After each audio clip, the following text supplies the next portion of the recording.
In 2005, director Paul Haggis and an ensemble cast gave the world a divisive picture of racial tensions in America. In 2020, we try one of the world's most popular and famous bourbons. The film is Crash. The whiskey is Blanton's. And we'll review them both. This is the Film and Whiskey Podcast.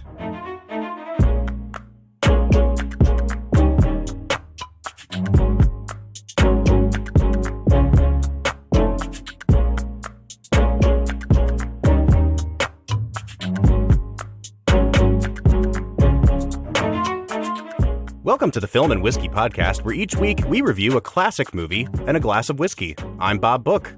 I'm Brad G. And this week we are looking at the 2005 film Crash. In L.A., nobody touches you. We're always behind this metal and glass. I think we miss that touch so much that we crash into each other just so we can feel something. So, Brad, how you doing today, man? Bob, I am doing wonderful this day. How are you doing? I'm doing well, man. It is a rainy day here in Akron, Ohio. I don't know what it's like down where you are, but we've got some thunderstorms rolling through the area as we record. Yeah, I am actually in the exact same boat. The Film and Whiskey Nation may be hearing some of God's beauty, man. Thunderstorms are a great thing, and it's going to be a heck of an episode. All right, Brad. Well, let's get into talking about today's movie. Bob, we are in the middle of a series of it's a 15-year retrospective. They talk about how you can't really judge, the NFL draft for like 4 or 5 years. Well, I don't know if you can really judge a movie until you're 15 years out. So at least that's what we're saying. Yeah. So here we are. We're looking at some movies from 2005, and we have arrived at the Best Picture winner, an Oscar award-winning movie. I think it won 3 Oscars altogether.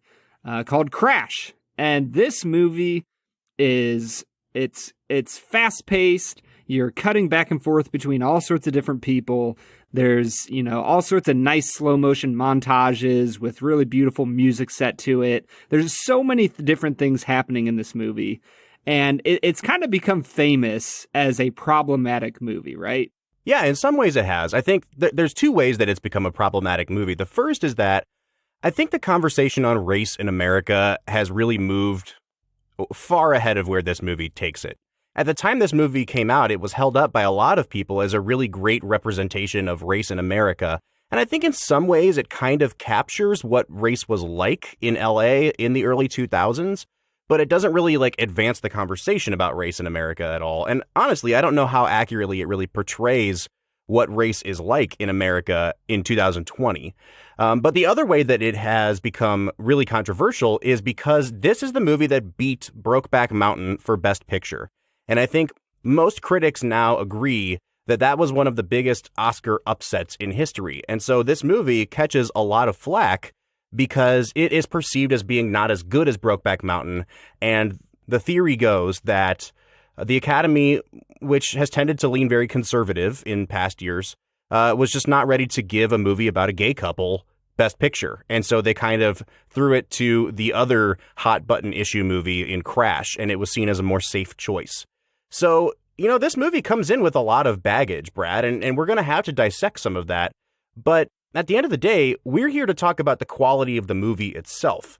And I'm excited to get into talking about this movie with you. Well, where would you like to start, Bob? I think that there's tons of different ways we can go with this movie. Just like Paul Haggis decided there was a billion different ways he wanted to go with the story. And so, I don't know, do you want to start by talking about the cinematography, the story itself, the actors? Obviously this is a pretty large ensemble cast that, there's a few pretty famous A-list names in there. But honestly, there's a lot of B to C list actors in there as well, because, a budget can only be so big. Well, and this was a very small movie. I think it only cost $6 million to make.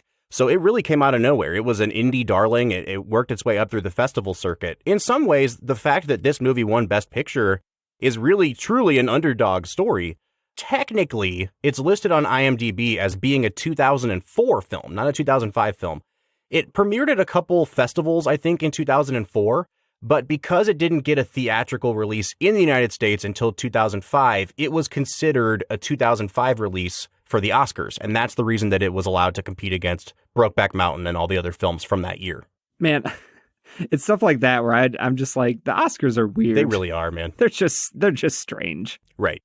But Brad, before we get into talking about any of the direction or the writing, the acting, we can't skip over America's favorite segment, which we call Brad Explains. This is where Brad breaks down the plot of the movie that he has just seen, often for the first time.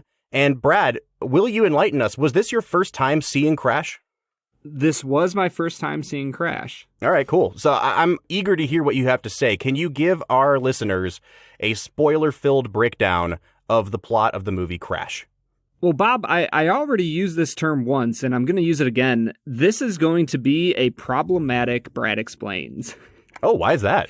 And the reason I say that is because I literally have no clue how to explain this movie. You know what, Brad? It's actually really funny that you say that, because I don't know if you're in the same boat as I am, but it's really hard for me to remember any of the characters' names in this movie. Like, I know most of the actors, by memory. I can talk about Don Cheadle or Brendan Fraser or Sandra Bullock, but I don't know who they play in this movie. And I think, even before we get into Brad Explains, I think that's a knock against the screenplay, because a lot of these characters are basically just playing archetypes or playing stereotypes. Like, Michael Pena is a fantastic actor, and I love him in everything he does. But I don't know what the hell his name is in this movie. He is just Hispanic locksmith. That's his character. Play the Hispanic locksmith. And so, I feel like, in a way, I feel like I'm stereotyping people just by talking about the characters in this movie, but that's kind of how Paul Haggis presents them in his script. Yeah, and we kind of talked about that with $1 Million Baby, right? And I'm sure we'll talk more about this later, about, Paul Haggis's kind of history in film and all that. But in the end, I think Haggis has a tendency to reduce people to their common stereotypes. And so I don't know if this is a good disclaimer or not, but Bob and I are both white. And so I do feel a sense of uncomfortability talking about this movie, because you're right, Bob. I don't want to say this in any unhealthy way, but yeah, he's a Hispanic locksmith in this movie. And once again, I'm not saying that to be pejorative in any way, to be, looking down on anyone. It's unfortunately just the way Paul Haggis represented these people. And honestly, you don't hear people's names said in this movie. Yeah, you don't. And so, I know that Ludacris plays one of the main characters in this movie, but I can't tell you what his name was in the film. Can you? No idea. So I just want to say that as a disclaimer. Take this episode with a grain of salt, I guess.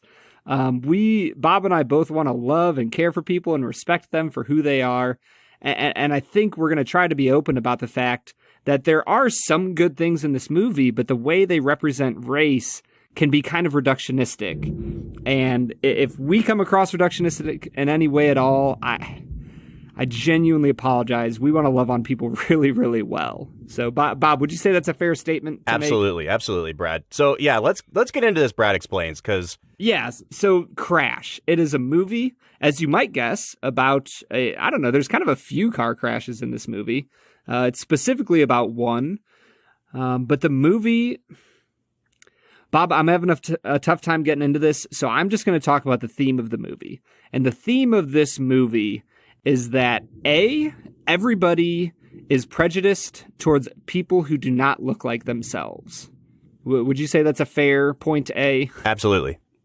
And point B is that when we take time to listen to other people, to try and be open to their perspectives, that we can have healthier relationships with people who don't look like us. And that when we assume things about other people, it leads to unhealthy results in the world. And so I wanted to break that down first, because the actual plot of this movie is convoluted. There's literally, I would probably say, about 10, maybe 8 to 12 separate characters in this movie. And the story of this movie is how their lives intertwine in random ways. One man, Don Cheadle, is a police detective, and his little brother has run away from home and is kind of a criminal, and he gets killed by a police detective who's off duty. And this police detective is someone who witnessed his partner abusing his power and feeling up a black woman at a traffic stop that shouldn't have happened. But this police partner killed the brother of Don Cheadle, and the medical examiner who helps Don Cheadle see his brother in the morgue. This medical examiner is the daughter of a shop owner, a Middle Eastern shop owner. Yeah, I think they're Persian. Persian, they specifically say. And this shop owner had a Hispanic locksmith that basically told him you need to get a new door. And I could keep going, but like all of their lives are intertwined in some way. The only core part of the movie that I guess I'll mention is that Matt Dillon plays this middle-aged, pretty racist cop who pulls over Tandy Newton and Terrence Howard, and he ends up feeling up Tandy Newton right in front of Terrence Howard and is basically taunting him about it. It genuinely is a disturbing scene. But then later in the film, Tandy Newton gets into a car accident, and guess who shows up to try and help her? It's Matt Dillon. You know, and kind of the moral of the story is that, like, Matt Dillon now sees her as a human because he has to rescue her, and there's some sort of reconciliation there. Bob, that's it. That's all I'm going to say for Brad Explains. This is a tough one, dude. Yeah. So, like, I'm really struggling with how to talk about this movie in terms of, like, plot versus theme and scenes versus overall plot. And, like, it's really hard to say this movie has a plot, Brad, because, like, at its most basic level, it is the story of, you know, like you said, a dozen or so people whose lives intersect each other over the course of 36 hours in Los Angeles and all of the racial tension that's underpinning all of that. But it's really hard to say that many of the characters in this movie have real arcs. I mean, like, they all end up in a different place than they started, but all of the characters in this movie really feel to me like cogs in a machine, and the machine is all of these plot mechanics that Paul Haggis in his script really wanted to kind of build to these few set pieces. It's almost like an action movie where we talk about action set pieces that, you know, whatever's happening in the Fast and the Furious doesn't matter so much. What matters is that they are dropping cars out of a plane, and like the plot is designed to get us to the point where they're dropping the cars out of the plane. This movie kind of feels like that. Like, there's incredibly convoluted and contrived ways to get these people into situations where you go, oh my gosh, that's the person from the other thing. And that's supposed to be like this mind-blowing revelation, and they all cross each other's lives at some point. But like I said, it's super contrived. And that's not to say that the big set pieces that we build up to aren't powerful. Like that scene in the car with Tandy Newton and Matt Dillon, really powerful scene. The scene where Michael Pena, playing, you know, Hispanic locksmith, his daughter supposedly gets shot, and we have to watch that happen, and you find out that it didn't happen for another contrived reason. But, like, there are moments of emotional power in this movie, but the problem is, Brad, I could never escape the idea that I was being manipulated into those moments. Do you know what I mean? Like, they still kind of worked, but I was also like, this is not how real life plays out. Yes, people's lives intersect in ways you would never imagine, but not like this. It was like, you know, it got to the point where like every minor character was showing up in another scene just so we could see that they were there. You know, when Don Cheadle's brother is in the morgue and you see that the medical examiner is the daughter of the Persian shopkeeper, I was like, did we really need that connection? Did that make any difference at all in the movie? Everything about this just seems so contrived and manipulative. And that's what I'm struggling with, because parts of it work, but like, is it worth the rest of it? Well, and there's no example that's more problematic than that of my girl Sandy B and her role in this movie. Oh my gosh. Like Sandra Bullock is great. I love her. I genuinely think she's a good actress. But in this movie, the script is just so bad for her, because the problem is the director, Haggis, does not tell us in any specific way which of these stories means more than another story. And so while you have, you know, the reconciliation of Terrence Howard and Ludacris and their kind of growth in a relationship at the end of the movie is treated with the same respect as Sandra Bullock being this racist stepwife in, Hollywood type stepwife who falls and twists her ankle, and now she's reconciled with her Hispanic housekeeper. I would like the locks changed again in the morning. And you know what? You might mention that we'd appreciate it if next time they didn't send a gang member. A gang member? Yes.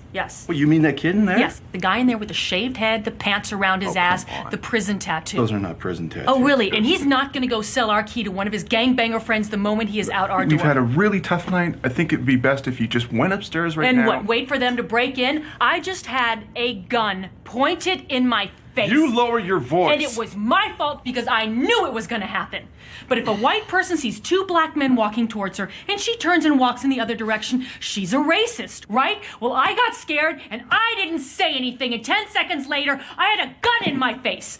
Now, I am telling you, your amigo in there is going to sell our key to one of his homies, and this time it'd be really great if you acted like you actually gave a shit. And that's treated with the same amount of gravity as Don Cheadle's brother being killed. Yeah. Like, I really appreciate that you bring that up, because I made a note of that. I was like, what's her purpose in this movie? Like, she is there to be, her character is literally wife of the district attorney. And the district attorney in this movie is played by Brendan Fraser, who, his story kind of intersects 3 or 4 different stories. And I feel like, he doesn't really have too much to do either, but he's at least a little bit more vital to the mechanics of the plot than Sandra Bullock is. Her whole character is, I had a gun pointed at me, so I'm going to be racist towards Michael Pena when he's in my house. And then I'm going to continue being racist to my Hispanic, housekeeper. And then at the end of the movie, I'm going to fall down a flight of stairs and sprain my ankle. And that's going to be like some huge revelation for me that I need to be a better person. And like, we literally watch characters get shot and bleed to death in this movie. But Sandra Bullock's ankle is apparently just as important as, the lives of other characters are. Yeah, and that's the problem, is that this movie presents important questions that I think people genuinely need to struggle with. And honestly, I think some of the answers it gives are good. Like not every part of the script is problematic, but the problem with it is that it gives equal weight to all of the different answers and different resolutions that we see in the film. And when you weigh them against reality, it's just not the same. Like Sandra Bullock, reconciling with her housekeeper is not the same as Ludacris freeing a bunch of Southeastern Asians from the back of a van. Like, I don't know, man. This movie's just confusing. I don't always know where to go with it, because there's some performances that I think are great. I think that Ludacris and his partner, who, the name of the actor is escaping me right now, I think that their scenes are captivating and interesting. I think that they ask good questions. They have good back and forth. So, like, there's parts of this movie that I'm completely behind, but then there's other parts of the movie that I'm just kind of like, I don't know what to do with it. Yeah. So I think we should talk, before we go to break, about Paul Haggis, because we talked about him with $1 Million Baby and how some of the characters in that movie, some of the dialogue in that movie was so on the nose, like so obvious that it just could have been done a little more subtly. And I think that applies to this whole movie as well, because, some people in this movie get to be human beings, and other people in this movie get to just be their race or their ethnicity. Like Michael Pena, I keep coming back to him. I love him. I want him to win all of the Oscars someday, because what he does with his role in this movie versus what he has actually given on the page, like, his entire role is to be the poor Hispanic locksmith that, he has a daughter and he loves her. And that's it. That's his whole character. And because he's one of the few good people in the movie, that means he doesn't really have anywhere to go as a character. He doesn't have a character arc. At the end of the movie, he's the same person that he is at the beginning of the movie. And so I really struggle with Haggis as a writer. He was not the only one that wrote this script. He had a writing partner, but I think you can really see his fingerprints all over this script. This screenplay won Best Original Screenplay at the Oscars. This was apparently the best script written in that year. And I'm really shocked at that, because I think it comes out a lot in the dialogue. the dialogue in this movie is just not realistic. And he does such an over-the-top job to drive home the point that everyone's racist. Like, one of the very first interactions in the movie is when the Persian shopkeeper and his daughter are going to the gun store to buy a gun. And the guy behind the counter of the gun store is racist. And he's racist towards the Persian shop owner. And he labels him as like an Afghani or an Iraqi. And he's like, you know, he says something about like, we're going to fly airplanes into your mud huts and incinerate your friends.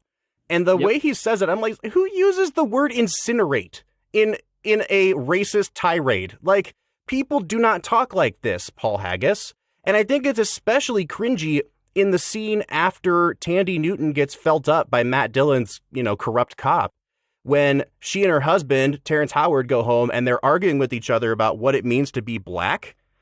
The point of the scene is very clear, and I don't think that there's anything wrong with the scene being in the movie. But, like, this is where you need someone that's not a 45-year-old white male in the writer's room. Because, like, even the way that they're arguing with each other about what it means to be black, and Tandy Newton says, like, I'm sorry I didn't shuck and jive. And I'm like, Paul Haggis, like, what are you doing right now? This is not how characters talk. And there are instances where his deficiencies as a writer are actually, like, super offensive, I think. And yet there's certain parts of this movie that I think are well written. And even when they don't necessarily represent how normal people might talk, you know, I'm thinking honestly of the start of the movie when Ludacris is talking with his partner throughout the film, and he's talking about the different types of oppression that black people have faced over the years and how music is used as an oppressive tool. And it honestly reminded me of Do the Right Thing. Like, he kind of felt like bugging out, you know, when he's explaining why they need people of color on the wall at Sal's pizzeria. Yeah. And so there are parts of this script where I'm like, man, I think that Haggis is getting at something really beautiful here. But in the end, I think the biggest thing that holds Haggis back is the fact that this movie feels like an extended television show. Oh, Brad. And you know, as I was reading more about Paul Haggis, I found out that he spent, you know, over 20 years in television before he made the jump to film with $1 Million Baby and then a year later with Crash. And it just makes sense. Like, when I think about television, other than your main characters in television, pretty much everybody is a cardboard cutout, right? Like, you don't have time to be delved in. Everybody's kind of a stereotype for the main characters to bounce off of. And so to me, it just makes sense that this is an extended television show. Like, it kind of feels like an extended version of Lost or of other of these big ensemble casts, where, you know, everybody kind of bounces off of each other and, oh man, like, this is neat. It's the guy from the shop, and now he's not at the shop, but he's in the medical room. Like, wow. And it's just kind of reductionistic, and it leads to a lot of the problems that we've been discussing, Bob. Brad, I am so happy that you brought this up, because I made a note that said this would have been one really good long TV episode, because, like, I feel like if you take this out of theaters and you cut the F words out of it and you put it on NBC, it's like winning Emmys. Yeah. The way that they don't develop these characters, it reminds me of TV episodes, because, like, with a show, like, it reminded me in a way of This Is Us. I don't know if you've ever watched that show. Bob, I was literally just thinking that this is like a less defined, like, honestly, like, if this had been a TV show, people would go to This Is Us and be like, yes, you know, the natural spiritual successor to the TV show Crash. Yeah, This Is Racism. That's the coming this fall from NBC. You know what I mean? Like, that's what this feels like. And the problem is that even on a show like This Is Us, you have 20 episodes or whatever it is to develop characters' arcs. And so if you take any 2 episodes and you're cutting back and forth between all the main characters, they don't go super far from point A to point B. But over 20 episodes, you get a really great defined arc. I feel like this is if you just took 2 episodes out of a season of TV and tried to force all these characters to have really defined arcs that you need 20 hours to develop. Like, they just don't behave in rational ways. They don't behave like normal people behave. And it's because Paul Haggis is trying to force them, you know, to force change onto them and really deliver this powerful emotional ending. And I just don't know if you can really do that in 2 hours of time. And I think another perfect example of that is the story of the Persian shopkeeper. Like, in the end, do I think that he would actually take his gun, search, find the invoice out of the trash, drive to his house, shoot him in the chest? It just felt super duper unbelievable for what I had seen of the Persian shopkeeper up until that point. And yet somehow he shoots this little girl, finds out that it was actually blanks that his daughter had bought from the shop. And then he comes back and he's calling this little girl his angel. And like, I'm not sure, like, and this is me being genuine. I don't know enough about Islam as a religion to know if that's like a thing. There's something about angels that come and guard them. I'm not going to pretend to be an expert on the matter. But what I will say is nothing was set up for that to be a thing. Yeah. And like, why would the Persian shopkeeper feel redeemed in those moments? Like, the dude just got away with murder. Well, so here's the weird dichotomy of that. He didn't know they were blanks, and even at the end of the movie, he doesn't know they're blanks. They show his daughter sneak away, and she very discreetly picks up the box of blanks, and we as the audience see that they were blanks. But he actually thinks that he shot this little girl and that nothing happened to her, and because of that, he thinks a miracle has occurred. And again, you're right, Brad. They don't really establish like the religion of this man as something that is super important to him. And so that weird redemptive arc doesn't really work. But the problem for me that I wrote down about his character arc is at the end of the day, he's going to prison. Yeah. I imagine Michael Pena is going to call the authorities and say, hey, this man came to my house and tried to shoot us. Because even the end of that scene, while it's really powerful, if you think about it for longer than 5 seconds, like, it ends with the whole family just weirdly walking away and then closing the door, and then nothing else happens. If that man really had a gun with bullets in it, wouldn't he be trying to get into your house and kill you some more? And so, like, I have to imagine that while all these other characters get these great redemptive arcs, and we see the Persian shopkeeper say, wow, she's my angel and I'm a changed man. Bro, you're gonna get arrested in the next couple days and you're gonna go to prison for attempted murder. Like, that's where your story's going. Well, and honestly, the more I think about it, the more I think I might have been making an assumption there. I don't know if the movie ever once says that he follows the Islamic religion. I might have been assuming that based on the stereotype that Paul Haggis gave me. So there's just so many things with this movie where I'm like, I don't know, man. I don't know what to do. I think that what I really need is a little bit of Blanton's in my soul to keep talking about this movie. Brad, let's get to it.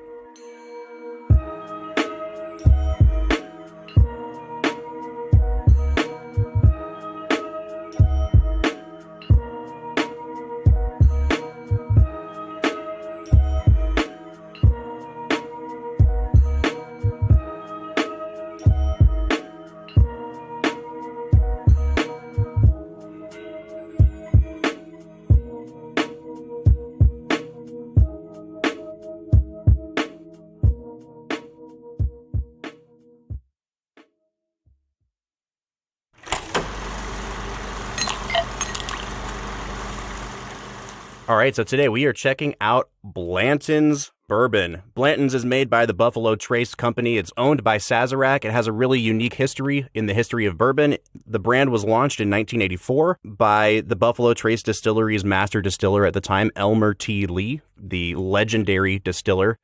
And it is known for being the first modern bourbon to be called a single barrel bourbon. This was not really a thing in the latter half of the 20th century until Buffalo Trace started to make the Blanton's line.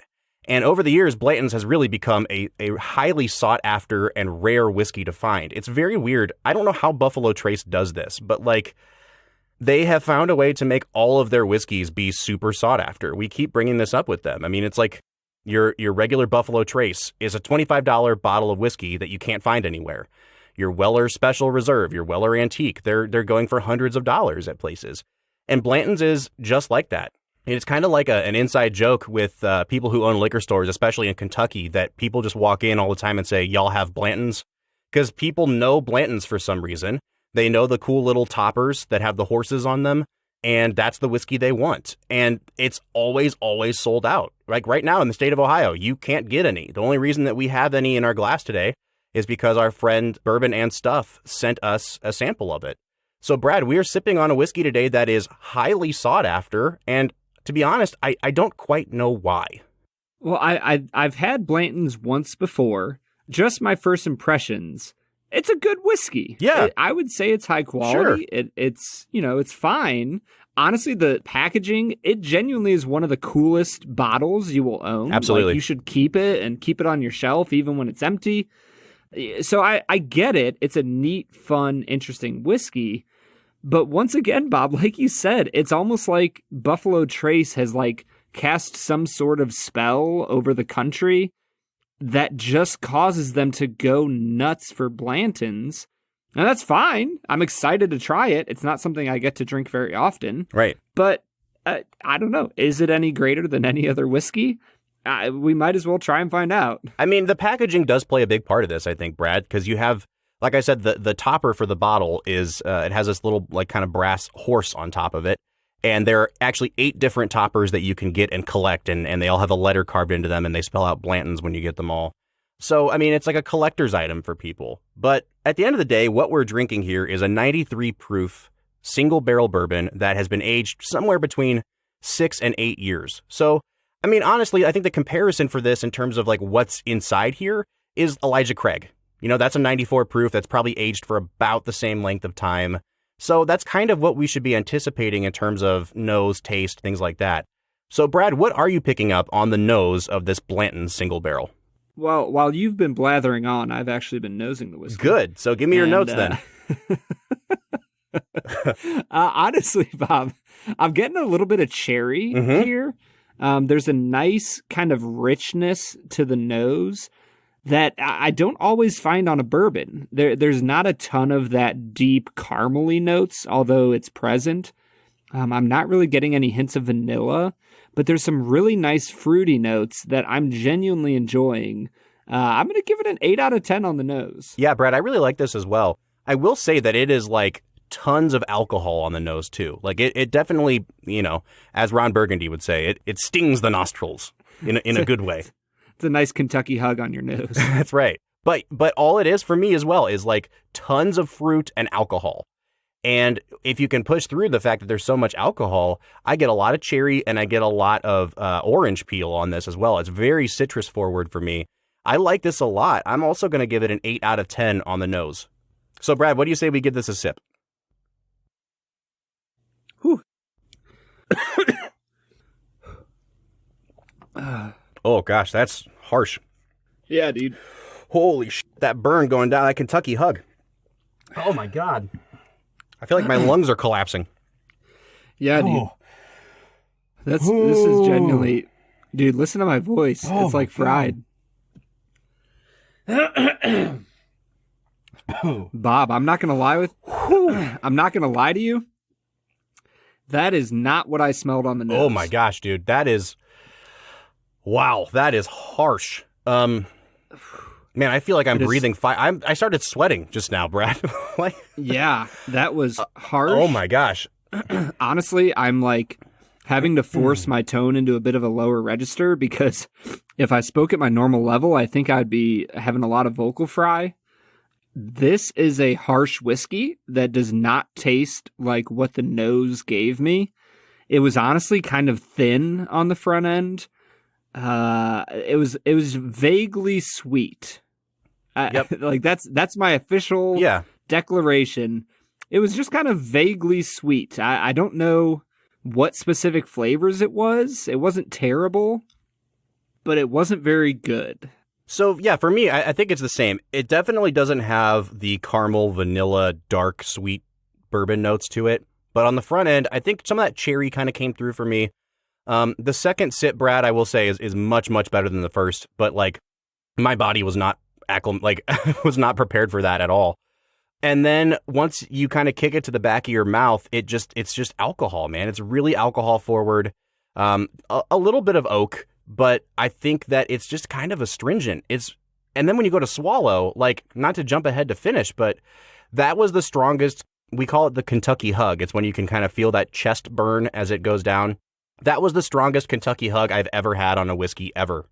Brad, we've had bourbons that are 130, 140 proof that did not burn close to that much. I don't know what happened, but like I can still feel the first sip in my chest, and it's been 3 minutes now. Like this, it was crazy how strong and how harsh the alcohol on this was.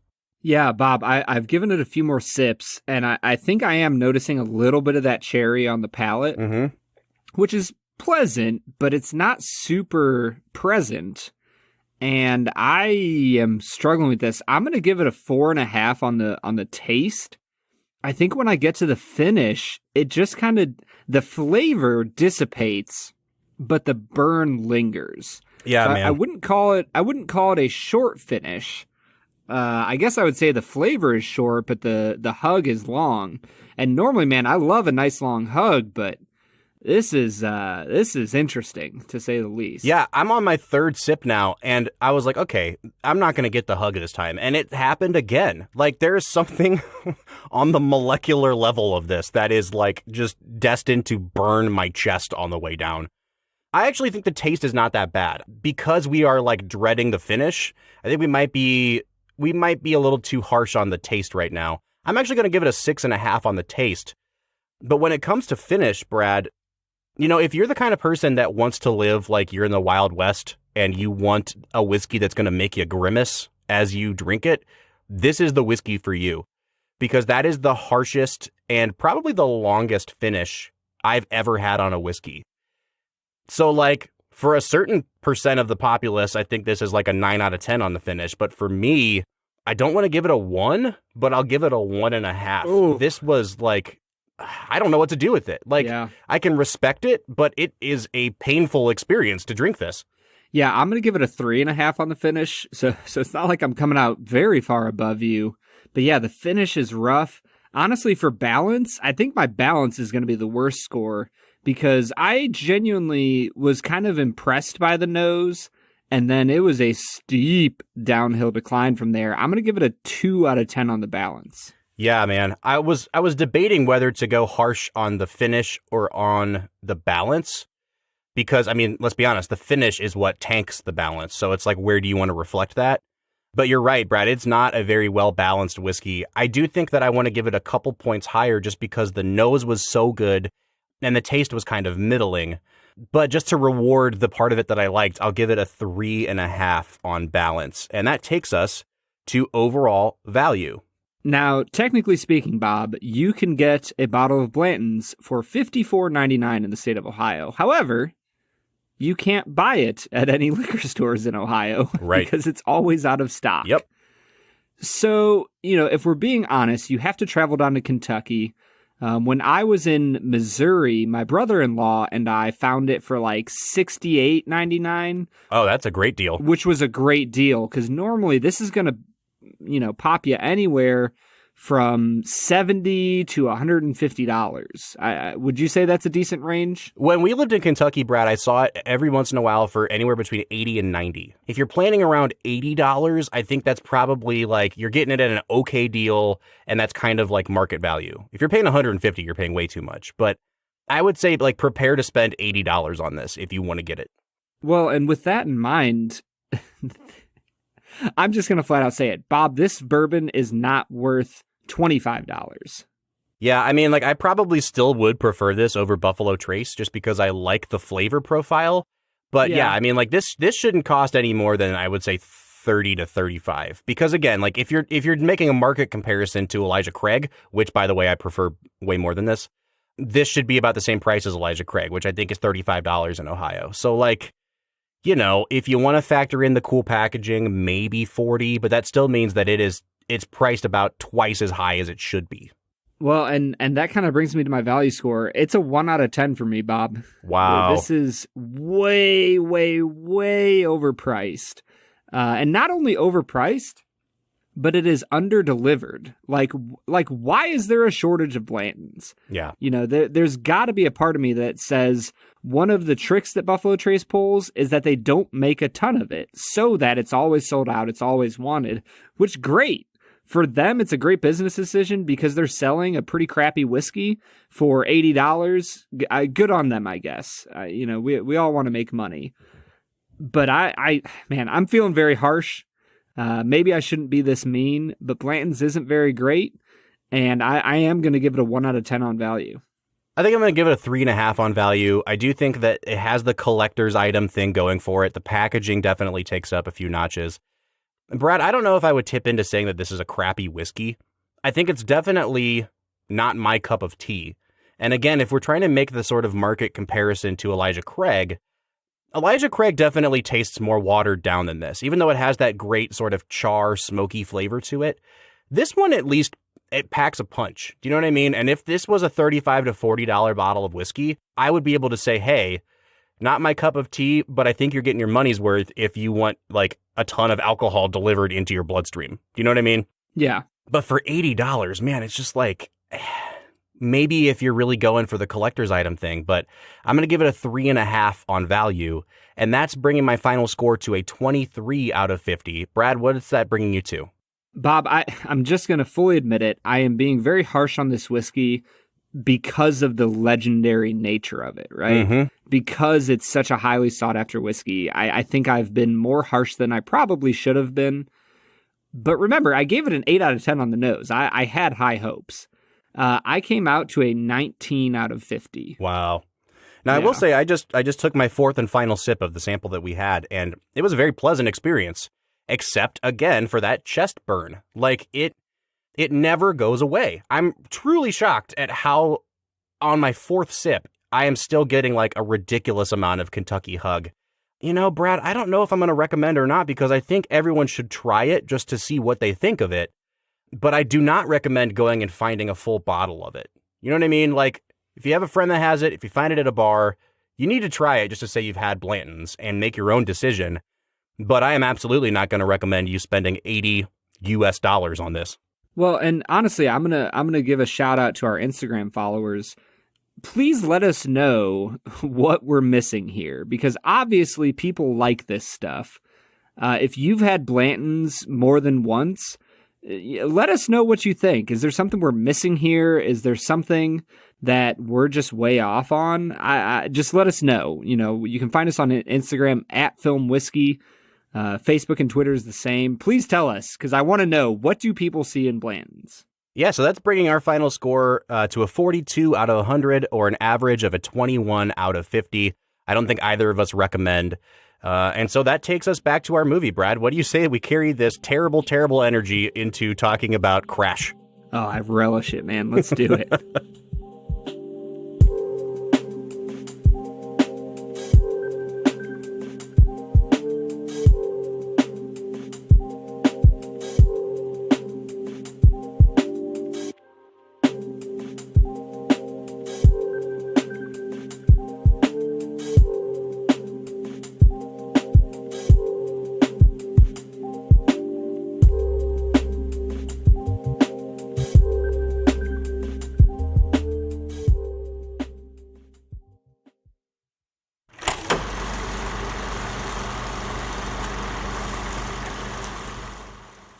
All right, so that was Blanton Single Barrel, a whiskey that we are incredibly underwhelmed by, and we are getting back into talking about Crash.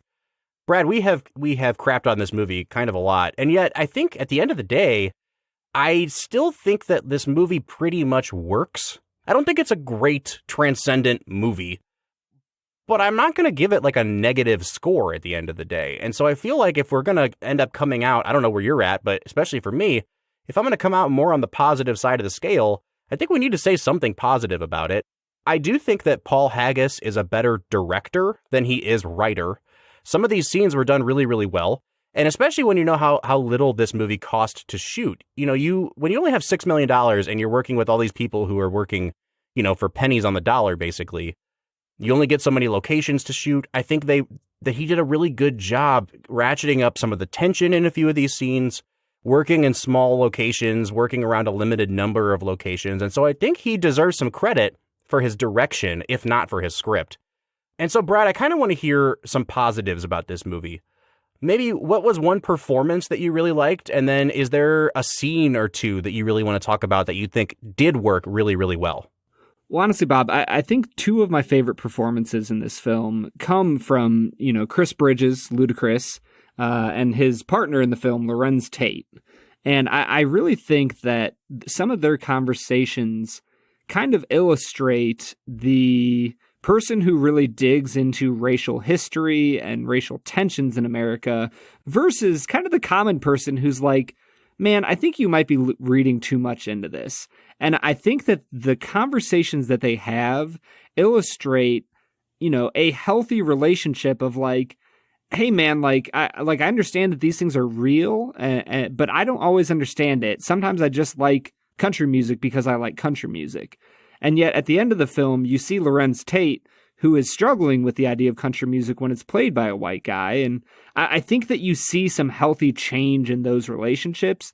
And they truly gave two of my favorite performances in the movie. But honestly, my favorite scene of the movie is Michael Pena when he's sitting with his daughter and he's trying to explain the difficulties of living in an area of the city where you hear gunshots.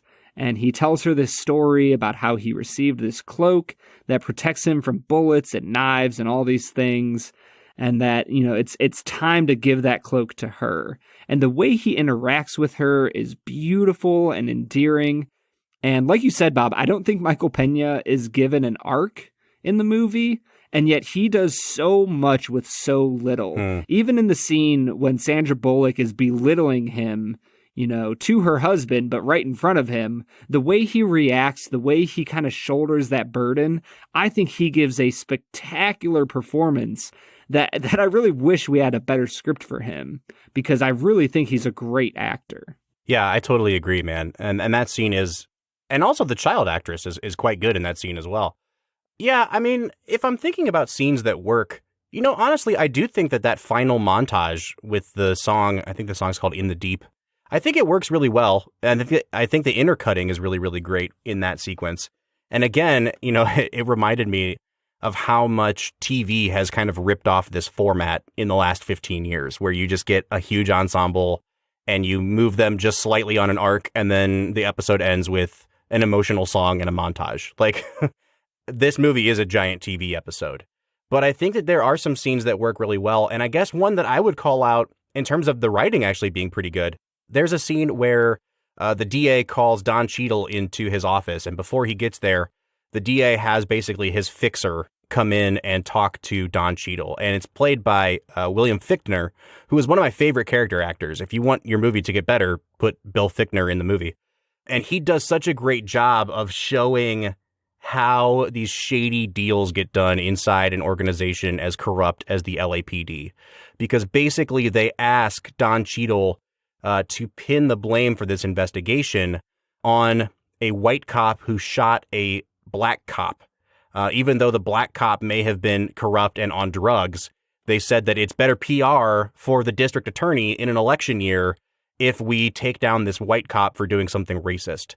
And in order to get that done, they kind of dangle Don Cheadle's brother out in front of him and say, we know he's a felon. If he gets caught again, he's going to prison for life. We will make this go away if you pin the blame for this investigation on the white cop. So all I need to do to make this disappear is to frame a potentially innocent man. What are you, the fucking defender of all things white? We're talking about a white man who shot 3 black men.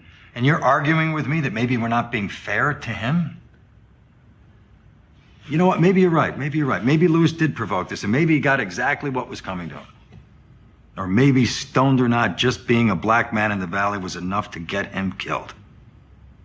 There was no one there to see who shot first, so there was no way to know, which means we could get this wrong. And I think that scene is incredibly well written, and it serves its purpose really, really well. So in the middle of a script that I think is full of like stereotypes and broad strokes, I do think I should call attention to the fact that like there are still good scenes in that script. Yeah, and the thing I really loved about that scene is that you see the nuance that people have to struggle with when they talk about race relations. Because in the end, what the fixer is talking about is true. Like, the world needs more black heroes, not people who uphold the stereotype. And so, but the problem is Don Cheadle is struggling with of like, well, maybe the black cop was dirty. And is it more important to follow the truth and justice or to try and create a better world for people of color? And that's a difficult thing. And you can feel that moral quandary. You can see the weight of it on Don Cheadle's shoulders. Now, once again, that might be reductionistic. The way he talks about this black person might have been actually a bad person. But man, the weight of that moral just gray area, I think Don Cheadle does a spectacular job. And like you said, I think Bill Fichtner does a spectacular job in that role. So you're right, Bob. There are some great scenes in this film. Well, Brad, I think that kind of takes us to our final scores here. I don't want to belabor the point. This is a problematic movie for a number of reasons. I don't really care to weigh in on the, should it have won Best Picture, because it did win Best Picture, and it is what it is at this point, I think Brokeback Mountain's a better movie than this, flat out. But I do still think this is a pretty good movie. Is it problematic? Sure. Does it hold up really well 15 years later? Not really. But the actors are good, the writing is okay, the direction is pretty good. I'm going to give it a 7.5. I think, it's a 3-star movie, it does 3-star movie things, and that's about all there is to say about it for me. Bob, I'm pretty close with you. The movie's fine. I would describe it as very, very average. There's parts that move you. There's characters that are interesting. Some of the performances are really good. Some of them are not so good. I'm going to give it a 6.5 out of 10. It's fine. It's definitely not deserving of Best Picture. But like you said, the Oscars are a finicky thing. You never quite know what's going to happen. And that, that's part of the drama of the Oscars. And I won't say that it's always a good thing, but, here we are 15 years later. I think we can definitively say, like you said, Brokeback Mountain isn't my favorite movie in the world, but it's better than this film. Mm-hmm. It probably should have won Best Picture over this if these two were the only ones really considered. So here we are. I'm at a 6.5. Bob, you're at a 7.5. That brings us to a 7 out of 10, which I think both of us would say, yeah, 7 out of 10. That's sure. About where I'd put this. Yeah. I think it's worthwhile. Would you recommend the movie, Brad? No. Okay. I would. And again, I think that's the difference between a 6.5 and a 7.5. I think it's worth seeing. If this is on your 100 movies I need to see before I die thing, it doesn't need to be there.